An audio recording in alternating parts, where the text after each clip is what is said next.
O nosso entrevistado de hoje é médico, tem uma longa trajetória na saúde pública e está no primeiro mandato como vereador aqui em Araçatuba. E o nome dele voltou ao centro das discussões políticas da cidade depois da decisão de deixar o cargo de diretor técnico médico do Pronto-Socorro Municipal após questionamento sobre o acúmulo da função com o mandato parlamentar. Mas a conversa de hoje vai muito além desse fato também. Nós vamos falar sobre saúde pública, fiscalização, propostas para o município e os desafios enfrentados pela população e também sobre como o vereador que é médico enxerga os principais problemas da área. Recebemos hoje no Jornal da Manhã Araçatuba o vereador Dr. Luciano Perdigão, do PSD. Dr. Luciano, muito bom dia, seja muito bem-vindo. É uma honra recebê-lo aqui. Bom dia, Sueli. Bom dia, Johnny.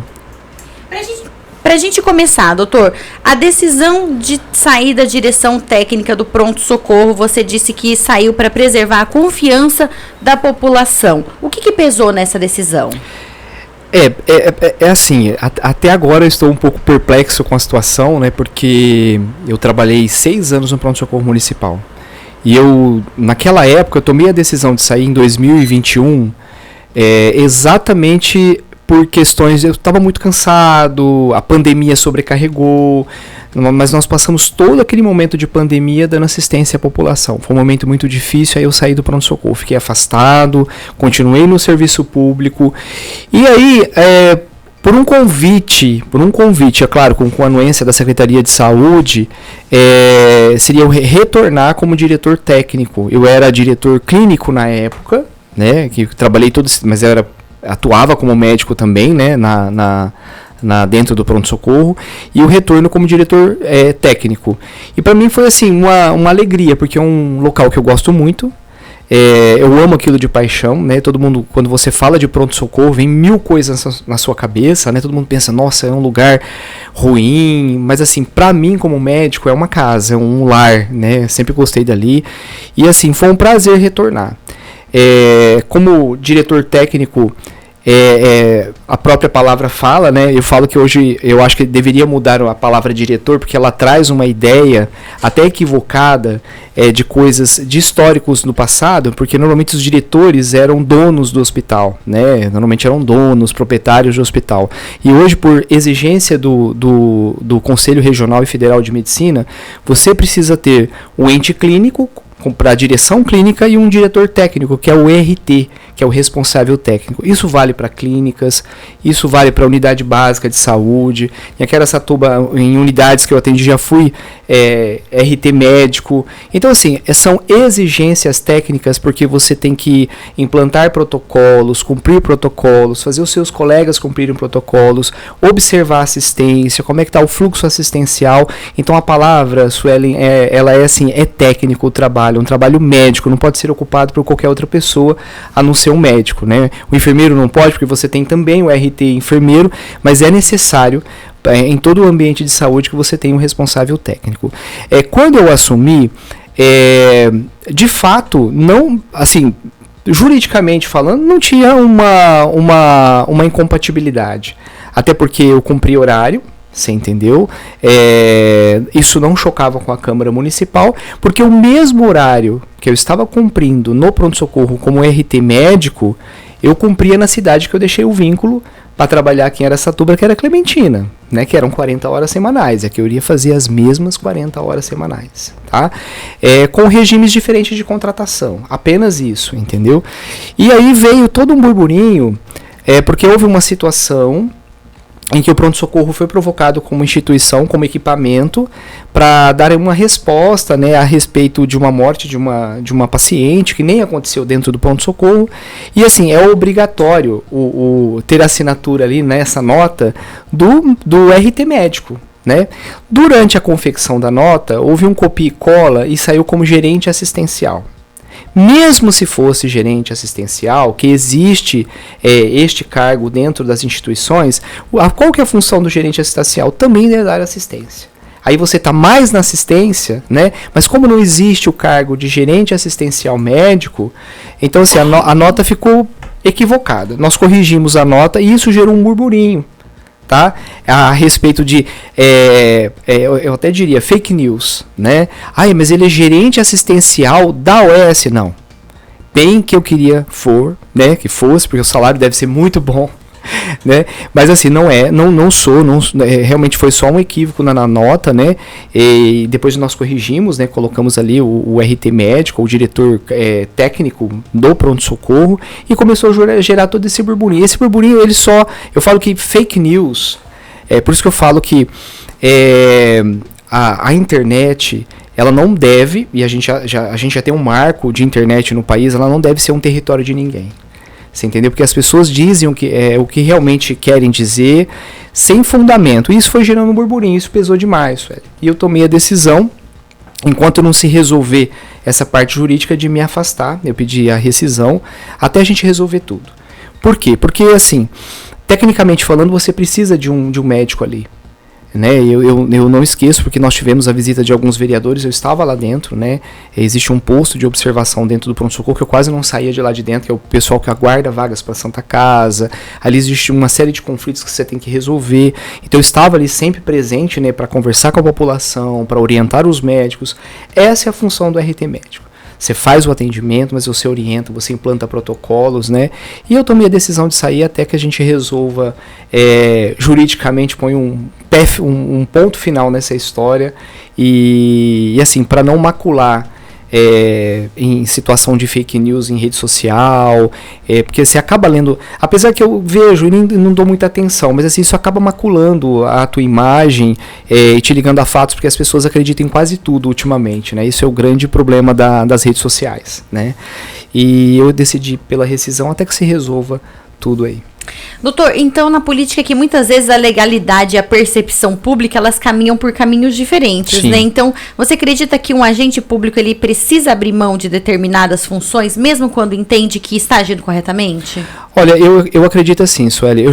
Muitos cargos públicos, antes de ser vereador, eu sempre fui um concurseiro de plantão, aí eu falo, né?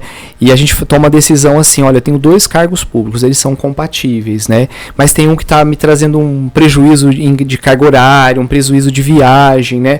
Eu acho que nesse momento a gente precisa tomar decisões, sabe? Mesmo reconhecendo que, olha, dá para caminhar juntos. Eu fiz isso várias vezes, né? Eu fui funcionário público de dois municípios diferentes, eu tive que optar por não porque eles eram compatíveis, até porque senão eu não poderia assumir, né?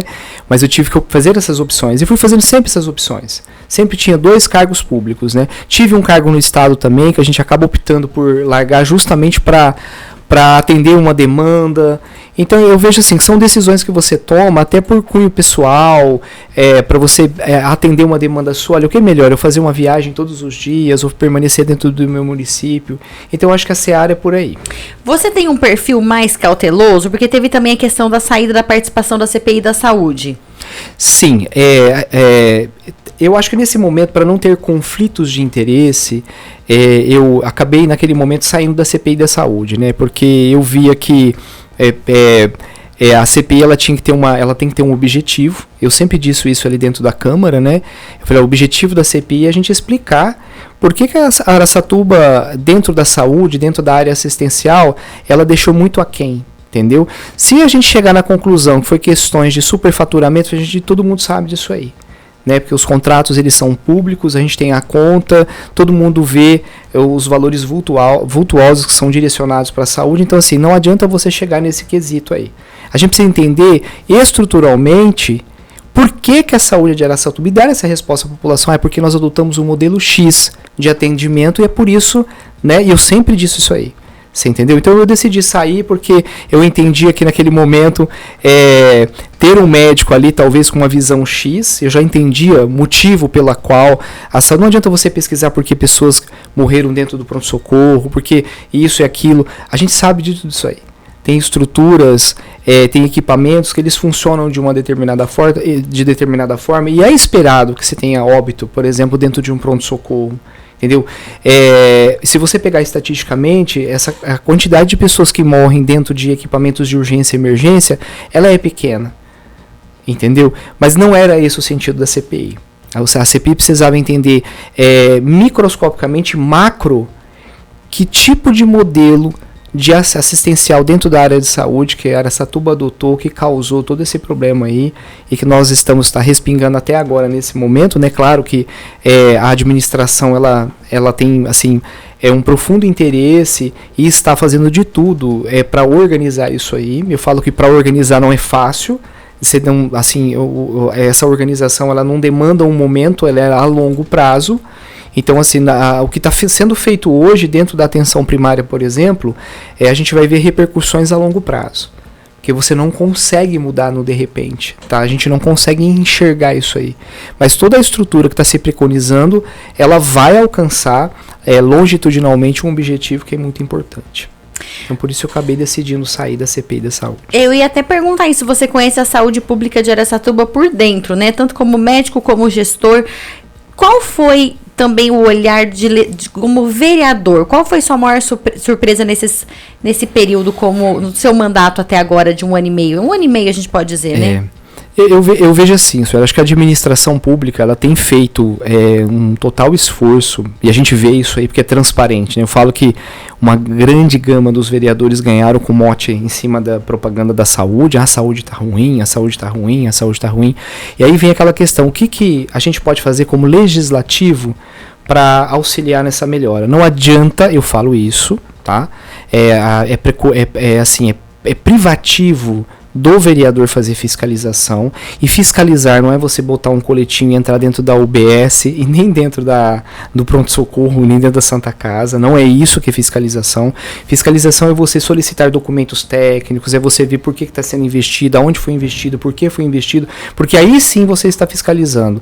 Entrar em ambiente de saúde para olhar é uma prerrogativa, você pode fazer, é importante que você faça, é importante você sentir o usuário da saúde, é importante você sentir a população que está ali dentro, os funcionários, mas você não vai chegar dentro de uma UBS ou de um pronto-socorro municipal e falar, eu vim aqui para fiscalizar e por que isso aqui está errado? Não, não é assim. Sabe? Isso gera um certo tumulto, talvez? Gera tumulto, e hoje existem prerrogativas dentro do Conselho Federal de Medicina e dos conselhos que quando um vereador entra e provoca tumulto, provoca alteração, existe até punição para isso aí. Porque eu vejo que ambientes de saúde não devem ser palanque eleitoreiro. Você entendeu? E muitas vezes, a gente vê isso até em rede social, esses vereadores e até deputados, eles entram em ambientes de saúde sem total conhecimento, fazendo uma total algazarra, e isso tudo vai para a rede social. Sabe, de fato, o que ele quer fazer? Eu não acredito que ele queira fazer mudanças estruturais na área da saúde. Porque antes de mais nada, você precisa sentar com o seu secretário, tentar entender o funcionamento da tua estrutura, pontuar aquilo que a população está dizendo e pedir documentos. Olha, por que tecnicamente pediu-se isso, pediu-se aquilo e não foi cumprido? E isso sim é importante, porque isso você está documentado, isso é documentado. Não adianta, eu falo que ganha like você ir na rede social, entrar dentro do UBS, falar que fulano morreu, falar que tem alguém esperando 1000 anos tudo isso é uma verdade, isso é uma evidência, só que você só ganha like. Mas não resolve o problema de fato. Ou às vezes resolve de uma determinada pessoa e não de outras que estão numa fila. Eu vou além. Se um vereador privilegiar alguém ou numa fila ou alguma coisa, isso é um evento criminoso, tá? Por quê? Porque existe todo um fluxo que tem que ser seguido, tá? Um fluxo natural, um fluxo normal dentro de qualquer ambiente de saúde. Quando você começa a privilegiar alguns, isso é crime, isso não deve acontecer, tá? Eu falo que existem priorizações dentro da rede, né? Essas priorizações elas existem para poder serem cumpridas. Quando você burla uma priorização, você está cometendo um crime. Eu vejo que não é assim. A gente precisa entender, junto com a administração, como que está funcionando a estrutura da saúde, como que a gente pode, como legislador, ajudar a melhorar. Você entendeu? E não ir dentro do ambiente de saúde, ligar uma câmera de um celular e falar o que vem na cabeça para ganhar likes. E aí, se autopromover, eu vejo isso muito com autopromoção, né? Vocês nunca vão me ver dentro de um ambiente de saúde fazendo vídeo.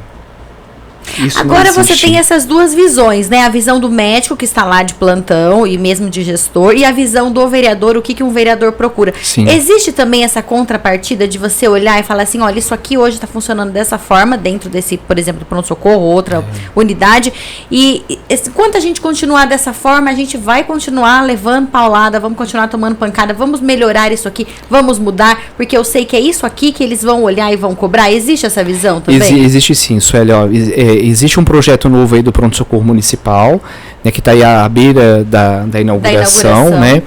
E como médico, dentro da função que eu exercia, que era o responsável técnico, a gente precisa estudar todo o fluxo de pacientes que vão entrar.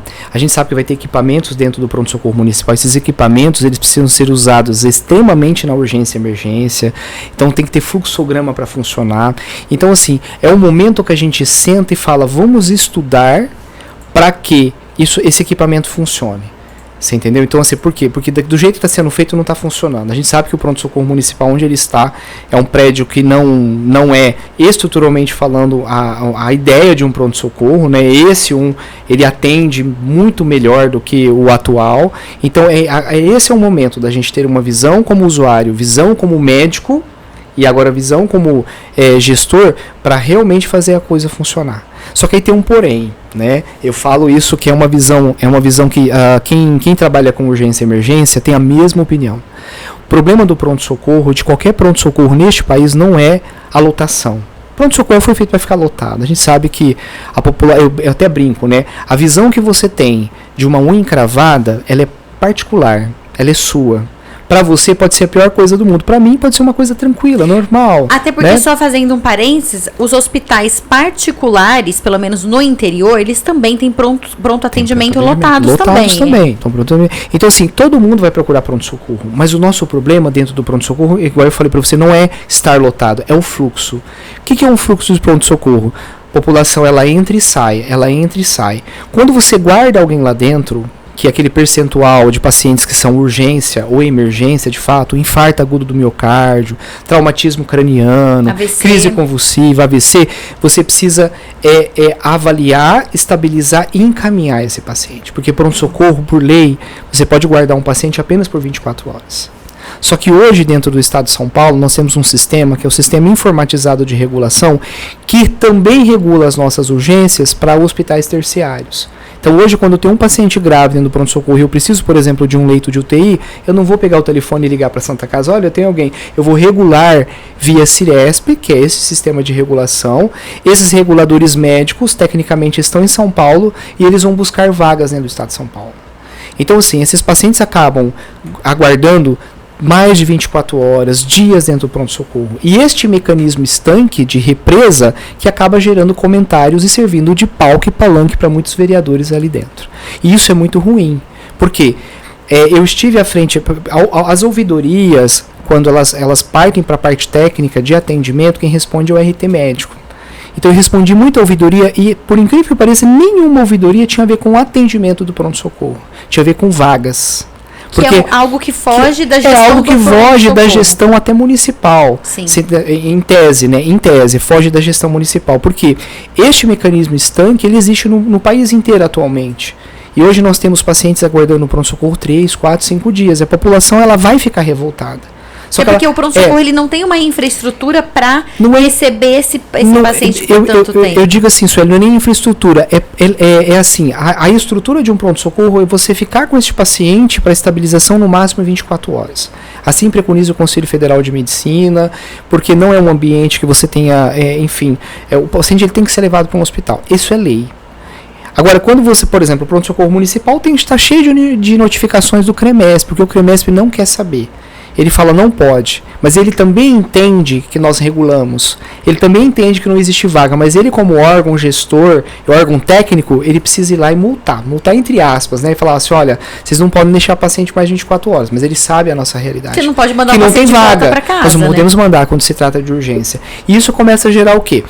Enquanto eu estava no pronto-socorro ali, eu ficava conversando com a população, olha, explicando como é que era esse fluxo.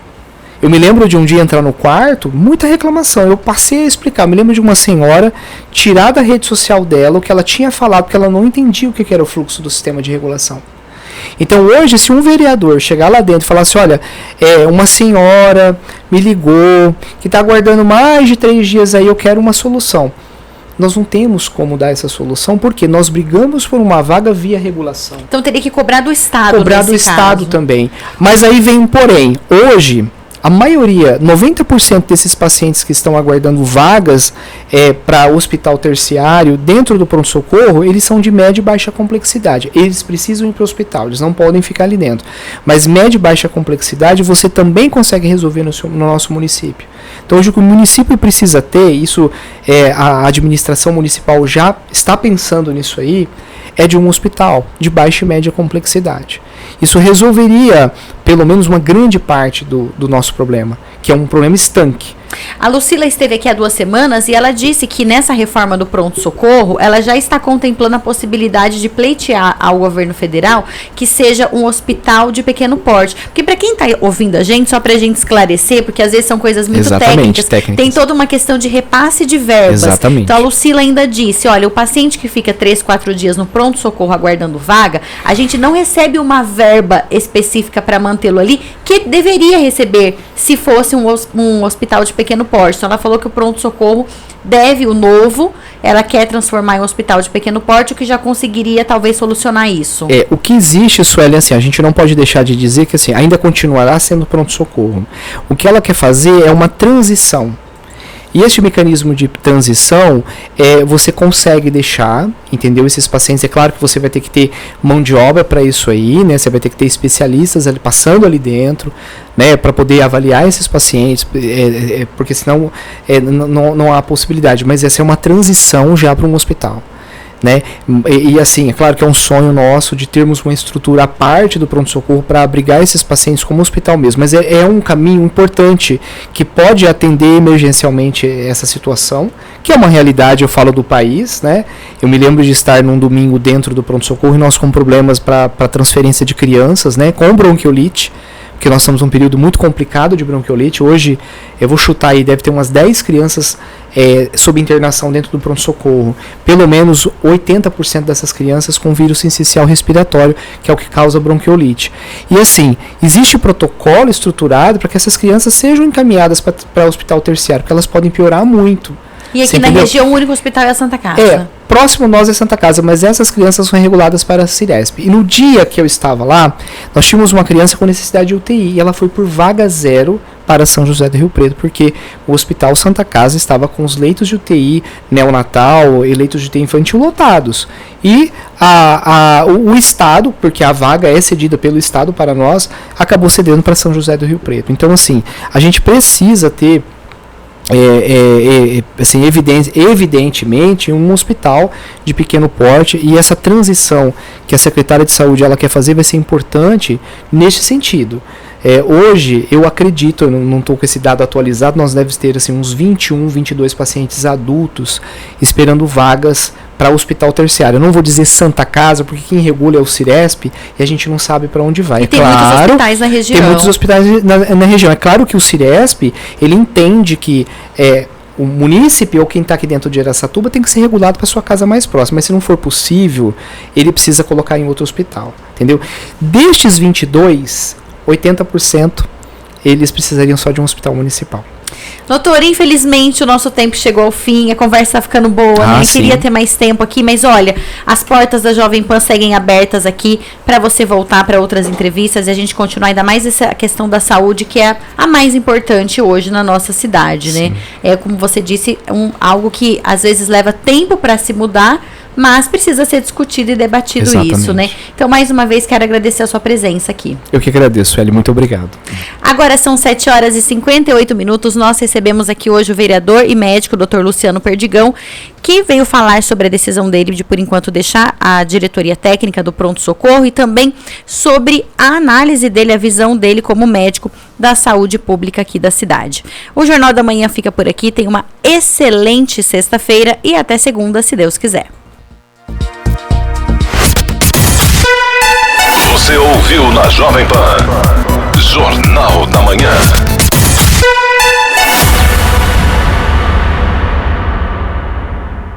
Melhore Corretora de Seguros.